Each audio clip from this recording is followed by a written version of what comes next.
Good morning, good afternoon, and good evening, everyone. So today we're going to be continuing our linear algebra series. So we're going to be going over some conceptual problems that our professor gave us, and apparently these are supposed to be some of the most, or well, not the most, but pretty tricky or complicated questions that we have to answer. So let's just hop right into it. I'm gonna take a screenshot of the problems. Right. Let me just take a screenshot. So what I'm gonna do is I'm gonna screenshot the problems and then one by one I'm gonna answer them. Okay, so this one is an example of a modeling problem. So here we're given a scenario. So Matt is a software engineer writing a script involving 6 tasks. Each must be done one after the other. So they must be done sequentially. Let T sub I be the time needed to complete the ith task. Right? So what does that mean? So here we're going to be looking at our givens. So here we have a software engineer and Matt is doing 6 tasks, right? So we want these tasks have to be done. Task should be done sequentially, right? You can't do task 3 then task 1. It has to be task 1, 2, 3, 4, 5, 6, if that makes sense. And then we let T sub I be the time needed to complete the ith task. So T sub I is ith time, or no, time, not ith time, time to complete ith task. So that means T sub 1 is the time needed to complete the first task, T sub 2 is the time needed to complete the second task, and so on and so forth. Okay, so these times have a certain structure. So the total time needed to complete any 3 adjacent tasks is half the total time required to complete the next 2. So what's an example of 3 adjacent tasks? We say maybe the time to complete the first task plus the time to complete the second one, time to complete the third one. Adjacent means it's in or it's adjacent. No, adjacent means adjacent. It means it's in sequential order. It doesn't loop or it doesn't do any of those crazy stuff. It's just in chronological order, basically. Right, so these are 3 adjacent tasks. And we're saying that the total time needed to complete these is equal to what? Is half the total time required to complete the next 2. So the next 2 are T sub 4 and T sub 5.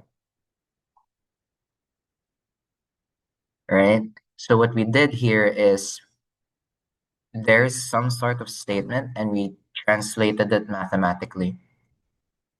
Okay, what else does it say? The second task takes 1 second. The fourth task takes 10 seconds.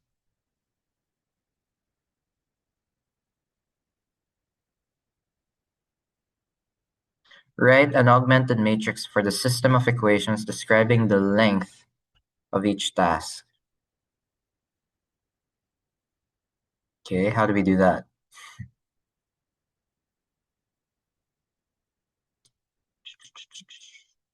Okay, here's our given though. That's what we know.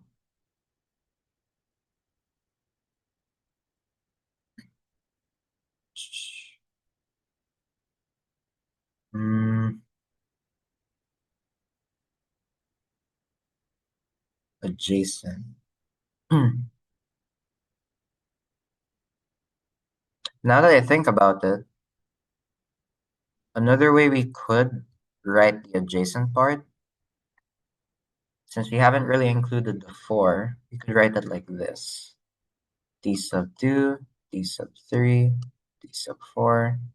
This is a half of t sub 5 and t sub 6. And then we just basically write all of this as an augmented matrix. So remember how we did that, right? We say 1, 1, 1.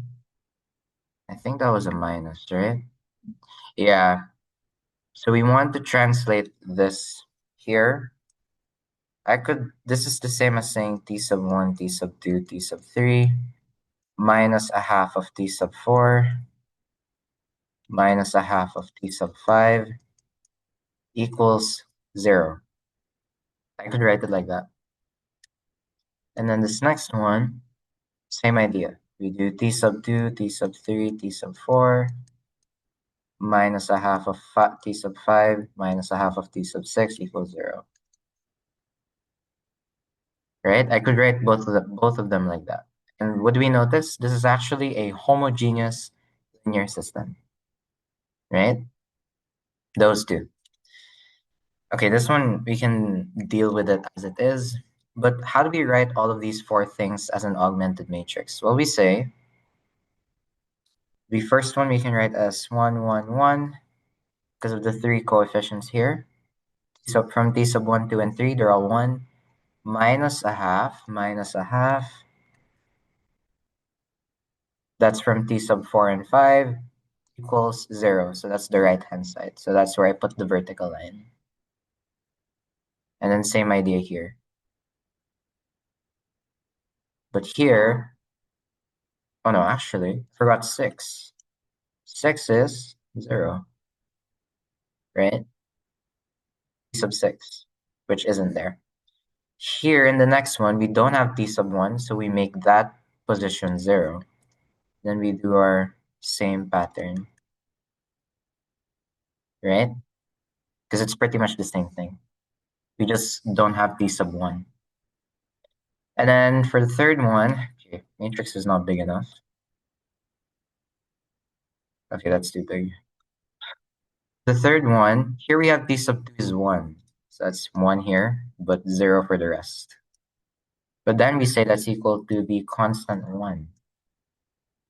Then the same idea for t sub 4.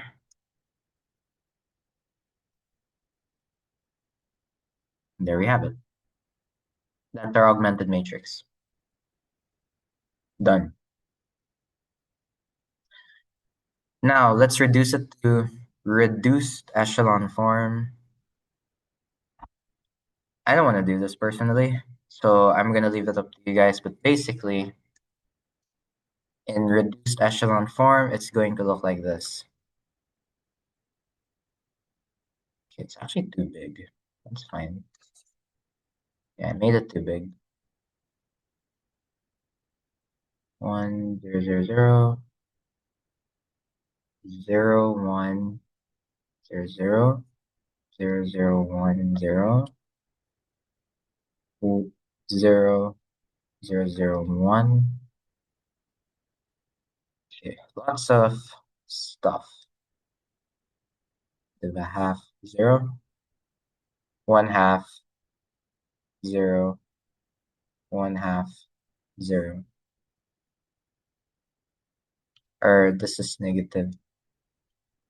And then we have 15, 1, negative 11, 10.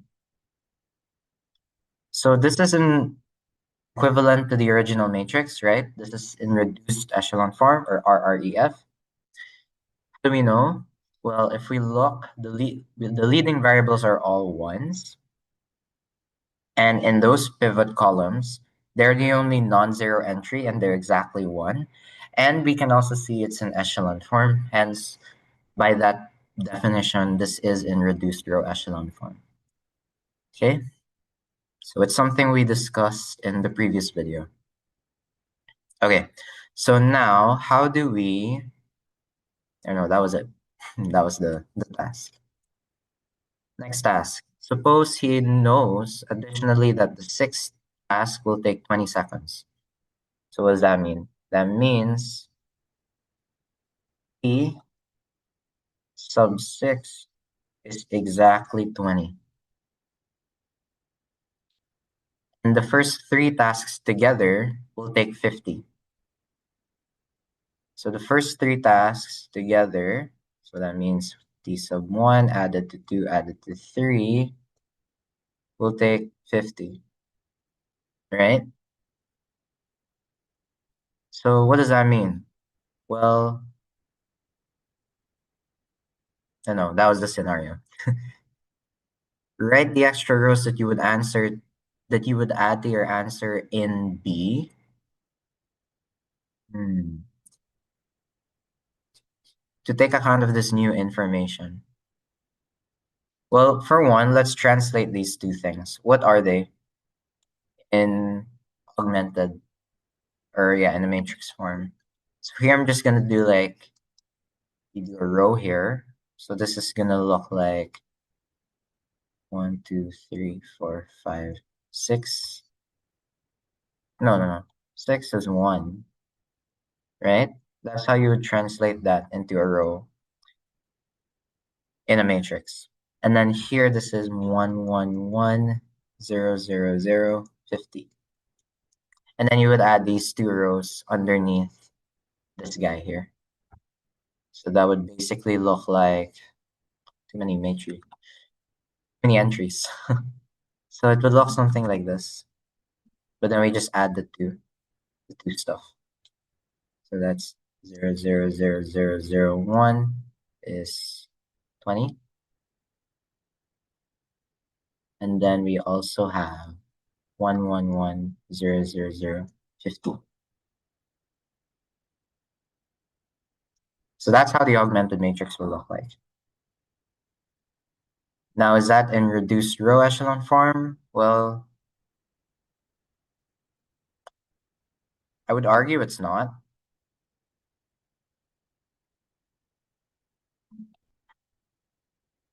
Hmm. Shouldn't be at least. Okay, what's it? Yeah, that's what that question's asking. Solve the system of equations in C. Oh, so now you want to solve this whole thing. Well, how do we do that?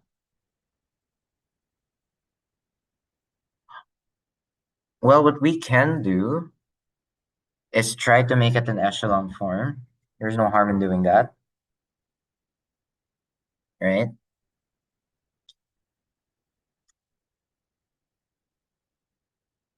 Let me see. Man, how do you do that with such a big matrix?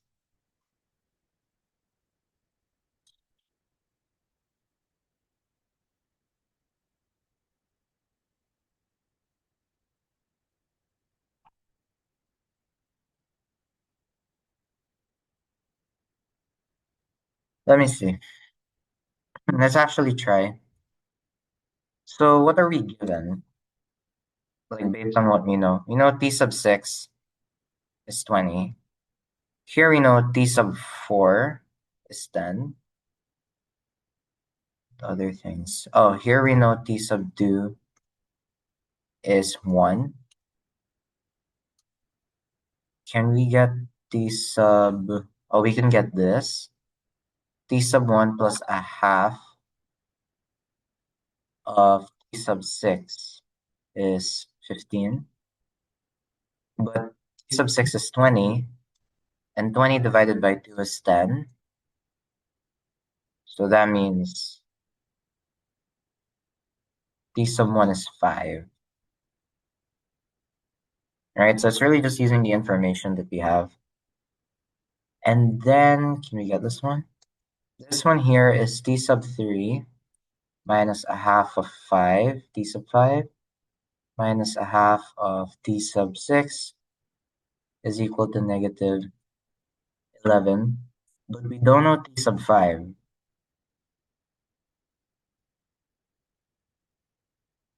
And t sub 3, obviously. T sub 1, oh, what's this? T sub 1 plus 2 and 3 is 50. I could simplify this. I could say minus 10 is 20. Plug in the 20 divided by 2 is 10. Add it. So I get a 1. or -1 actually. Yeah, 10 minus 11 is -1. What else can I do here? Hmm. Oh, I could say +1. So this is t sub 1 plus t sub 3 is 49, right? I could actually get t sub 5, I think. Yeah, I could get t sub 5. We, let me okay, we know t sub 1, so we just plug it in here. Yeah. Oh, shoot, I could actually get t sub 3. So I know t sub 1 is 5. 49 minus 5 is what? Is 44. So t sub 3 is 44. And then now we plug it in here and we get everything. This is 44 minus a half of this thing. So this is -45. So this is a half of t sub 5 is 45. And then we just multiply it by 2. So t sub 5 is 90. Okay, a bit tricky there, but we managed to get all of them. Yeah, it's correct. Cool. One way we can check, and I'm not gonna try it. Plug everything here. See if it works. Okay, so that's for number one. It's pretty interesting application of linear algebra in the sense that you mathematically define them as matrices. Okay, let me do another modeling problem here. And I hope this is not too difficult. It shouldn't be. This is literally number two of the conceptual problems. So here we're given a scenario, right? So before paying employee bonuses and state and federal taxes, a company earns profits of 103K, and that company plans to pay employees a bonus equal to 5% of after-tax profits. State tax is 5% of profits after bonuses are paid. Finally, federal tax is 40% of profits after bonuses and state tax are paid. Calculate the amounts paid in bonuses, state tax, and federal tax. A lot of tax. Oh my goodness. Okay. So let's actually read it very carefully this time. So we have a company that earns profit of 103K and they plan to pay employees a bonus, let's say bonus B is 5% of tax of profits. So 0.5 divided by 100, 0.05 of something of after tax profits. Okay, I'm gonna write it in English because I don't know what that is. What are after tax profits? We don't know. We only know bonuses, state and federal taxes. Oh, state and federal are both taxes. Bonuses is not a tax. So after tax is after state and federal taxes. So that means, oh yeah, it's fine. After tax profits. So we don't know what this thing is yet. State tax. So let's see. Let's do it S.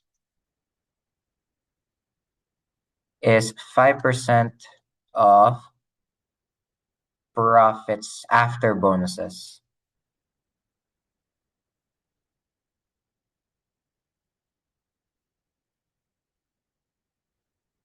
Boom. bonus, bonuses. And then federal tax, F, is 40%, 0.4, of profits after bonuses and state tax.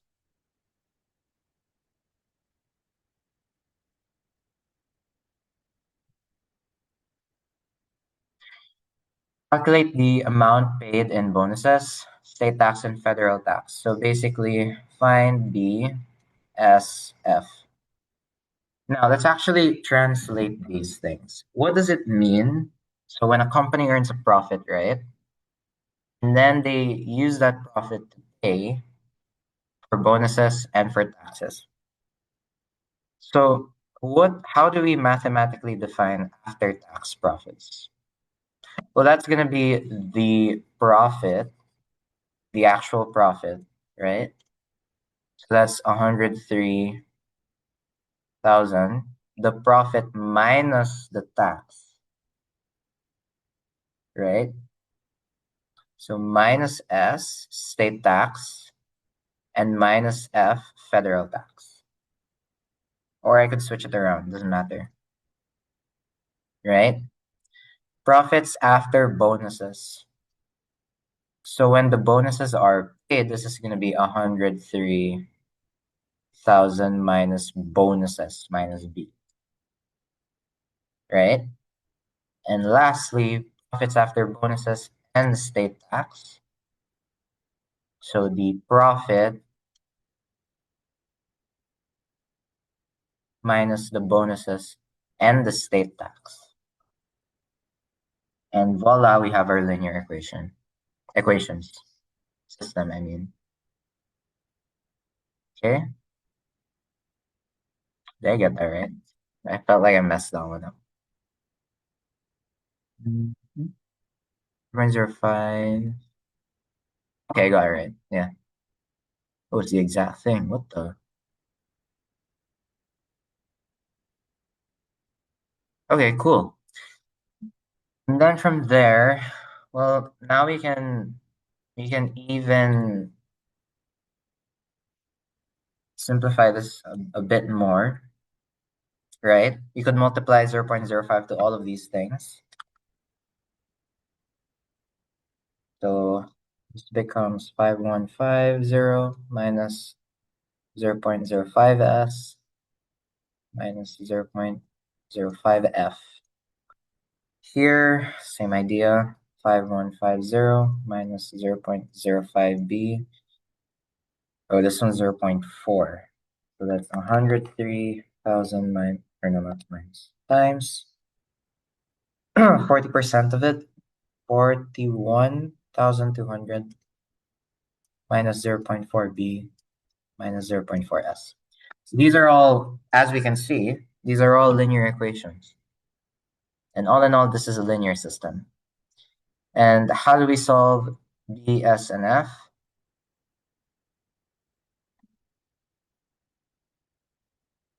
How do we do that? Of course, we do an augmented matrix, right? Or you know what, let's rewrite all of them. Or no, not rewrite. I don't want to do that. So, well, I'm going to rewrite them, but more like I'm going to copy paste because I don't like rewriting stuff.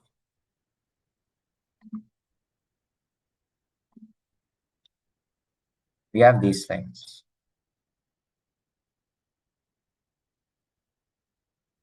Okay. What are they equal to? 0? No. They're equal to B, S, and F. Now, there must be a way to put all of the variables in one side and to put the others in the other side, the constants in the other side, to make it a standard linear equation. So how do we do that? Well, what we can do in this case, we can just say this is negative b, and this is negative 5150, and then we can multiply. So these all of these become positive, right? We just manipulated the equation a bit, but there we have it. And then same idea here. So we just put the S here. I'm gonna do it two-step. So I subtracted S. Or no, I didn't subtract S. Yeah, I did. I subtracted S on both sides. I basically also subtracted 5150 on both sides. I get this thing, right? Is that right? Yeah, that's right. Minus, yeah. And then here, mm, same idea. We put the F and add them. Uh-oh, I forgot what that number was. 41200. Now to make it even more organized, I can position it in such a way that this comes first. Whoa, I elongated that thing. That's crazy. You can do that. Okay, plus S equals this. Then here's same idea.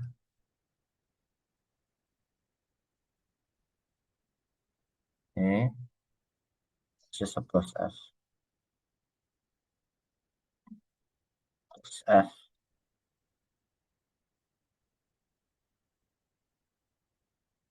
equals this guy. I think I can move this just a bit. And there we have it. Now, translating this to an augmented matrix, we have 1, 0.05, 0.05, 5150, 0.05, 1, 0, 5150, 0.4, 0.4, 1, 41200. And then I can start solving the whole thing. So we do Gaussian elimination and stuff like that. And then by the end, we're going to get B is this value, S is this value, and F is this value. So what does that mean? To contextualize it, those are the amounts paid in bonuses, state tax, and federal tax.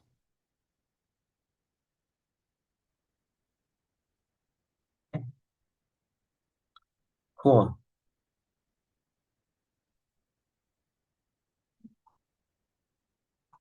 Okay, let's do number 3. So this is more of a geometric understanding of linear algebra.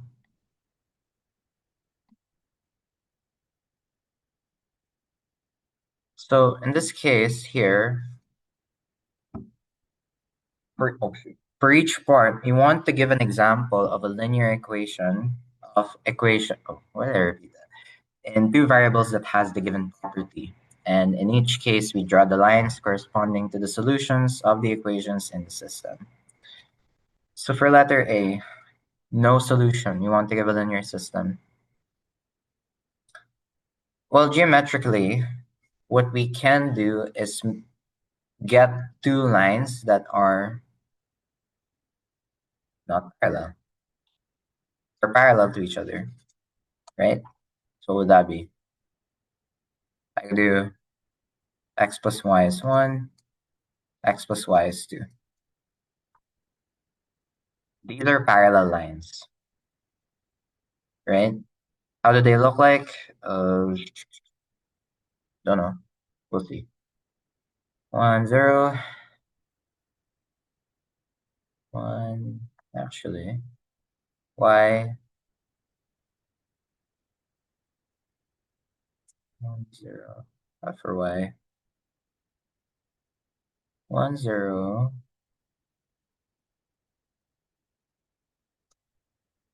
That works. 0, 1 also works. Oh, that's the line. Something like that. It passes through the points 1, 0, and 0, 1. Here we do 2, 0, 0, 2. This is just a rough estimate. So these have no solutions.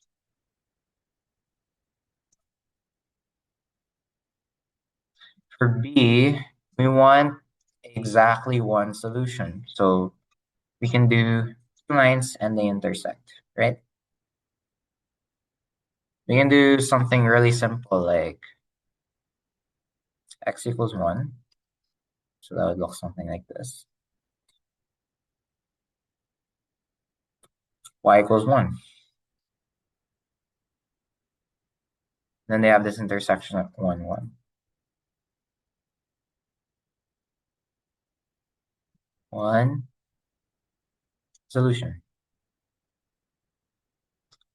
Letter C has infinitely many. What we could do is get two linear equations, but one is just a scalar of the other. So what I'm saying is they're the same thing.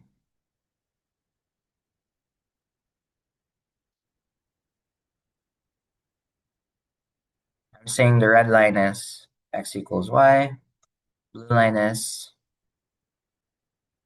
2x equals 2y.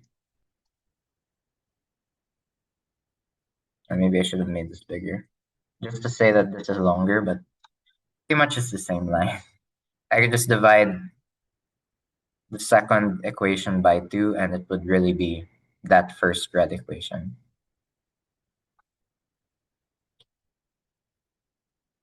Oh no, there's no D.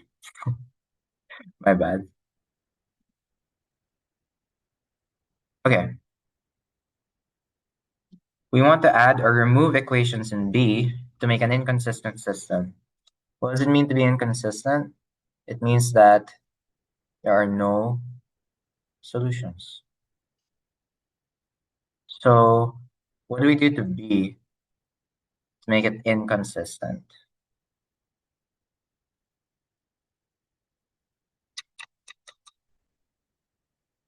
Oh, what we could do, we could add, we have x is 1, y is 1. We could add x plus y equals 5, which definitely is inconsistent. Because 1 plus 1 is 5, not really. So this is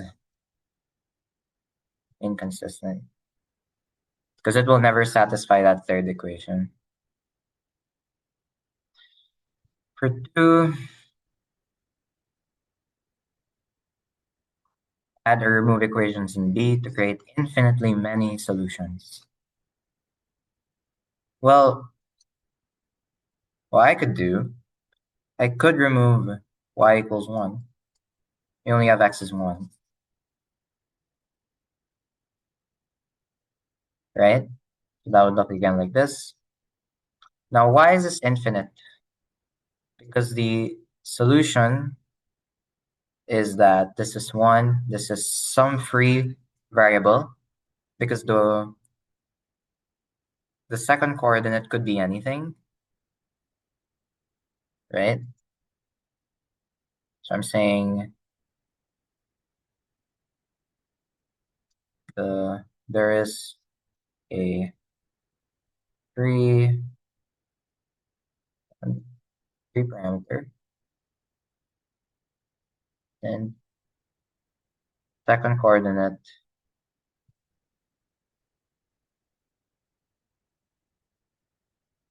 could be anything.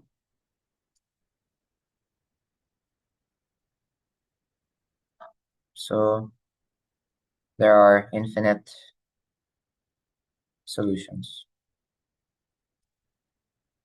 right? If we have a free variable, we know there are an infinite number of solutions.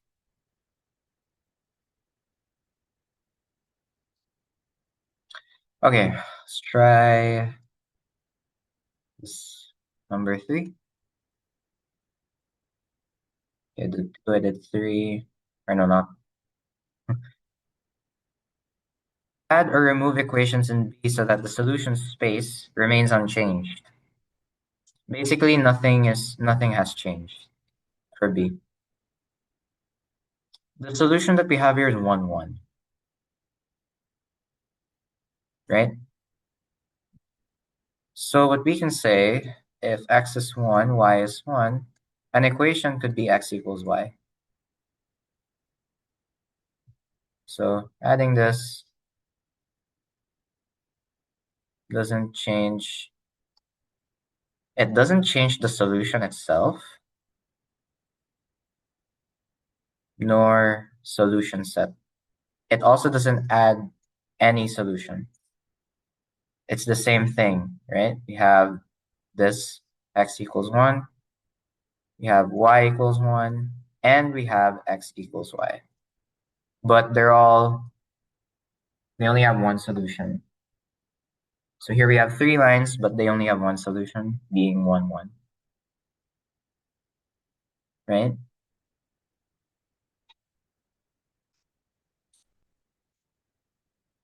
Okay. Else, can you add or remove equations in B to change the unique solution you had to a different unique solution? Well, if we want to change the unique solution, then we can pretty much just make a new system and change it, right? So how I would think of this, x is 1, y is 1. We could change it. We could say x is 2, y is 1. Then we would have x is 2 here, y is 1 here. Then our solution would be 2, 1. Unique solution changed. It's now 2, 1 instead of 1, 1. Right? Okay. And justify. I kind of already did that. So that's 3. So here we're doing more about the geometric intuition behind linear algebra.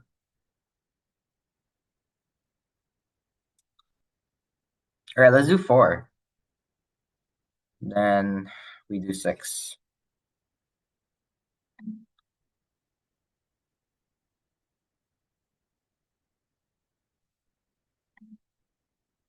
Okay. Try this. So suppose we want to express the point 2, 3 in R2, so in two-dimensional space, as the solution space of a system of linear equations. What is the smallest number of equations you would need? Well, we need 2. We need 2 equations, right? A simple one is honestly just x is 2, y is 3. So if we draw that in two-dimensional space, that would be 2, 3, 2, 3. And you just treat this as a line, right? That's it. For B, can you add one more equation to the system in A so that the new system still has the unique solution to 3? We could actually. We could say, what can we add here? We could say x is 2, y is 3, x plus y is 5. So that would be some line here. I'm not sure what line it is though. Actually, you know what? Let me see. I'll draw the thing. We have 3 here. Y is 3. This is okay, it's too far. Maybe here. This is 2 here. This is 2/3. or not 2/3, 2/3, the unique solution. X plus y is 5 could be, actually it could be this. And this is specifically the point 5, 0. It's gonna go somewhere here. This is 0, 5. And it's also gonna hit 2, 3. So this is x plus y equals 5. So we could add that, right?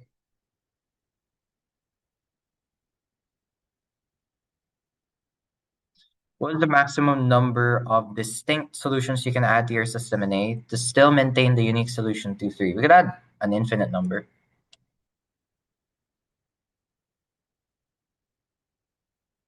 of equations, I mean, not solutions.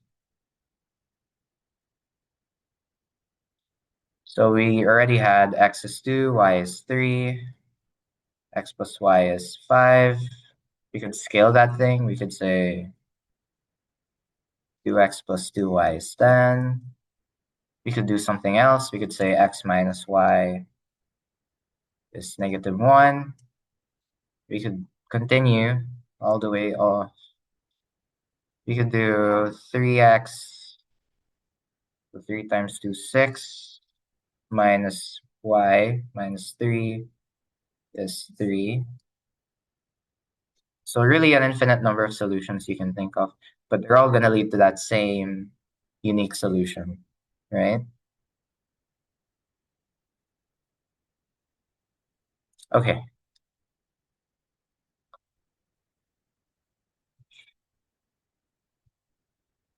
That's that. Is there a general form for equations in C? There is. Or at least we'd like to think there is. So suppose alpha 1, alpha 2 are scalars. Then we say alpha 1x, some constant for alpha 1, plus some constant for alpha 2y. But really, it's just saying x is what? X is 2. So we just plug it in. 2 alpha 1 plus 3 alpha y. Or alpha y. 3 alpha 2. And that's it.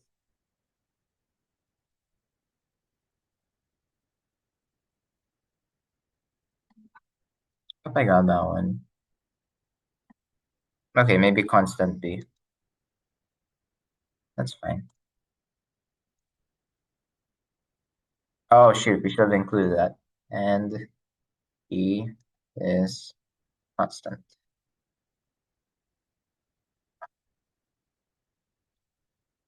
There we go. And that's it.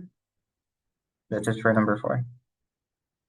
So here again, it's mostly just geometric intuition, nothing too fancy. Great. Okay, now we'll talk about, or yeah, one last problem for today. It's mostly interpolating polynomials. What does interpolating mean? We want to basically fit an equation to a curve given some data points. So intuition, say we have a 2D. These are our points. So maybe a polynomial could be something like this. It's fitting through all the data points. And there are ways we could do that mathematically, algebraically. And we're going to look at some right now. So letter A. Oh, actually, let's look at the general thing first. We want a polynomial of degree 3. How do we know it's in degree 3? Here. So we know this is not linear equation. Why? Because the maximum degree of a linear equation is 1. If we only had this, oh shoot, this is a linear equation. But if we have degree 2, that's a quadratic equation. Degree 3, that is, I think, a cubic equation, because it's 3 cubed. 4, 5, 6, all the way to some n. In general, we call all of them polynomial equations. That's the general idea. Right, before I digress, so we're given this polynomial, it's a function f of x of degree 3, and we want it to satisfy some interpolation conditions. So in each case below, we have to write a system of linear equations whose solutions are a sub 0 or a naught. I call it a naught, a 3, and we don't need to solve it. At least I don't want to. Okay, so f of x, let's see. We want it to pass through these points, these 4 points. How do we do that? Well, if we go back to our pre-calculus, what this is telling us is to plug in the x value. Say we do the first point, and this will give us an output of -1. Then same goes for that next point. We plug in 1 to x, our output is 2. We plug in next point, we plug in 2 to x, we get 1. Then lastly, the point 3, 5, we plug in a 3, we get 5. And apparently, this is saying, or we can equate this to this polynomial of degree 3, a naught a1 times x. So this is -1. So we can't say this is minus a1. Okay, I'm skipping things here. Plus a2. Why? I plugged in -1, squared it, I get 1. So a2, a sub 2 times 1 is a sub 2. And then I think this is minus a3. Because, yeah, if we plug in -1 to x here, that becomes still -1. The third power, that's still -1. So -1 times a sub 3 is negative a sub 3. And then we keep going. Same idea. So we plug in the 1. Here, I think we just get a sub 1, a sub 2, a sub 3. Because we only plugged in the 1. For 2, here we got a naught plus 2a sub 1 plus 4a sub 1 plus 2 cube, 8. 8 a sub, why am I saying a sub 1? 2, this is 3, this is 2, this is 1. And lastly, we can say this is 3a sub 1. 3 squared is 9, a sub 2. And I think this was 27. And there we have it. Looking at this is actually in itself a linear system, right?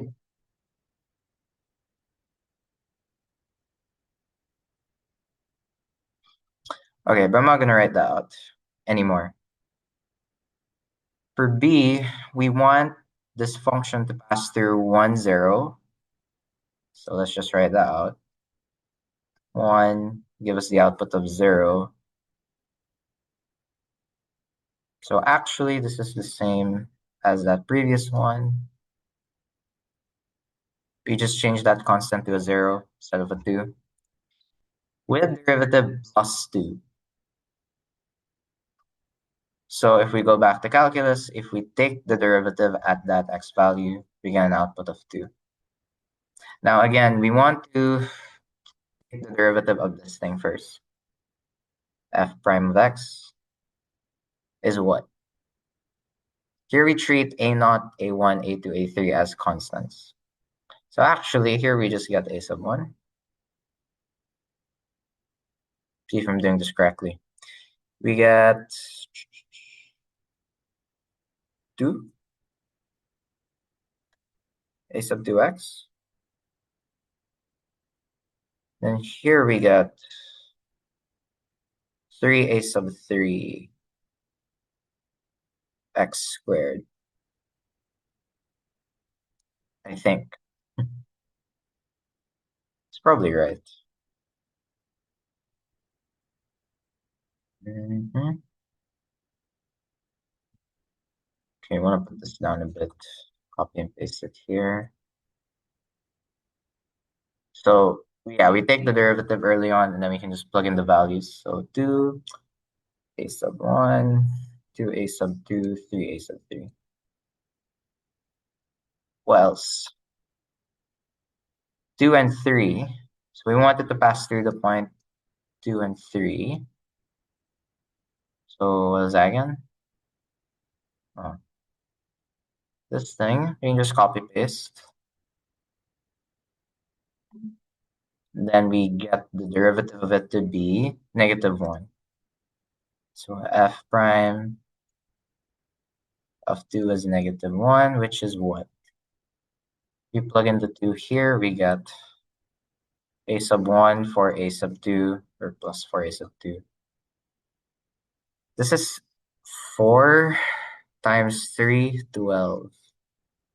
And then again, we have another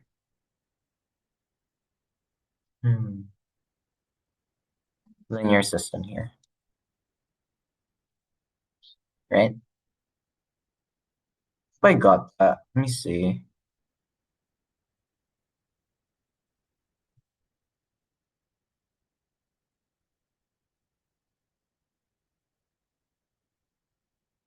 Yeah, okay. And then we can get their matrices. Just get the matrices, do Gaussian elimination, stuff like that. Okay, so that's that. Right. There are actually a couple more items, actually two to be specific. See, oh, okay.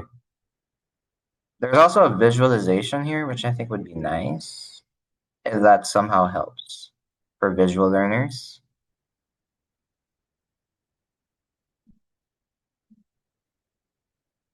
Okay, right. Here they are.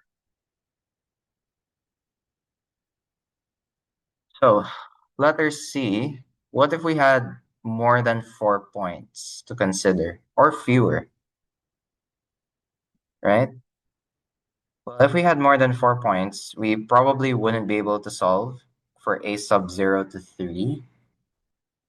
Reason is, if the fifth point were located randomly, then it is likely that we would get an inconsistent system, right? So we wouldn't get lucky. We wouldn't get any solution. However, we could get lucky if we choose f of x in advance and we pick n to be greater than or equal to 5 points. So it really depends on how many points we're looking at. Because here we're only looking at 4 points. Is a not a 3. Or yeah, here we pick 4 points. Yeah, we picked 4 points. We need another one, and then we also need to put that into this general formula, this polynomial function, and then we would probably get a consistent system. No, I'm sure we'd get a consistent system actually. Right, so that's for C. So mostly we just need to take into account all points to get consistent system, or at least a system with one solution, right? Now for D, if we have 2 points that f of x passes through and want to find two unknown constants that are in the formula for f of x, can we still use linear algebra? Well, for one, we can only use linear algebra if we have linear equations, right? Okay, this is a completely different thing, I think. Two unknown constants that are in the formula for f of x. Okay, so we're given examples here. The two unknown constants are a and b, because it's using a and b here. A, B, A, B. Can we still use linear algebra? if f of x is another kind of function? Well, for one, we can try to test it out, right? Let's see. Try to do this.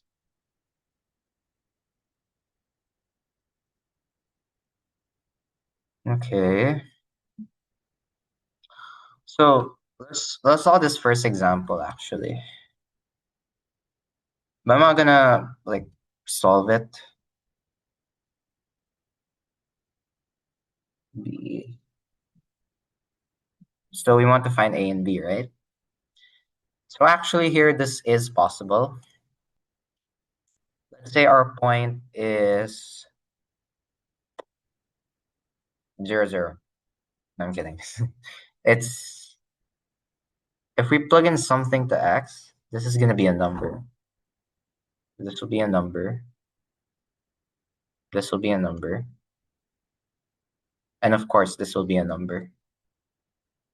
That's why it's possible.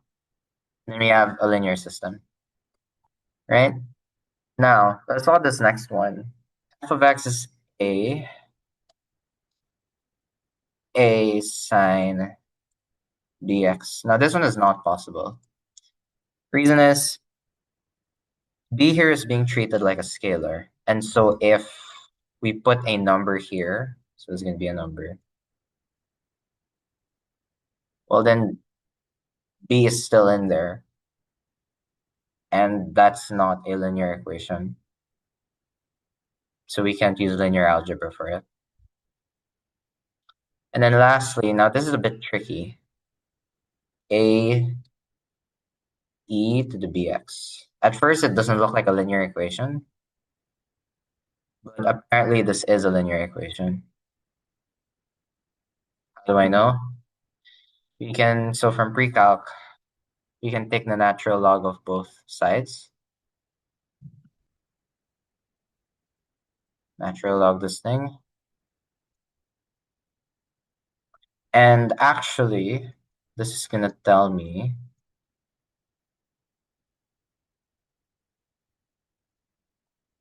so ln f of x is, I could take out the a.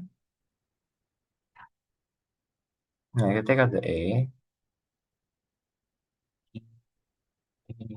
Ln e b to dx. And I think I could, there's a property that makes me switch these things. bxa, ln e. ln e just disappears. This thing's gone.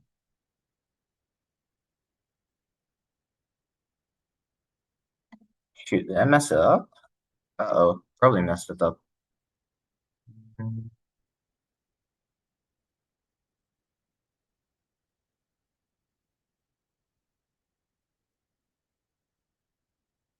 I'm pretty sure I did this.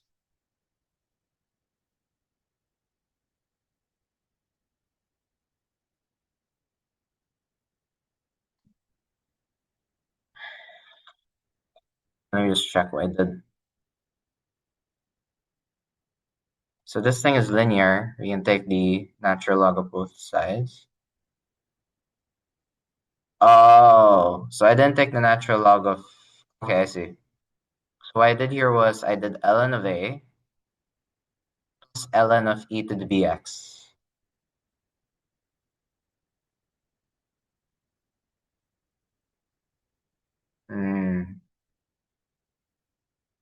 Yeah. And then at the end of the day, this is going to be a number. This thing's a number. So it's a linear equation.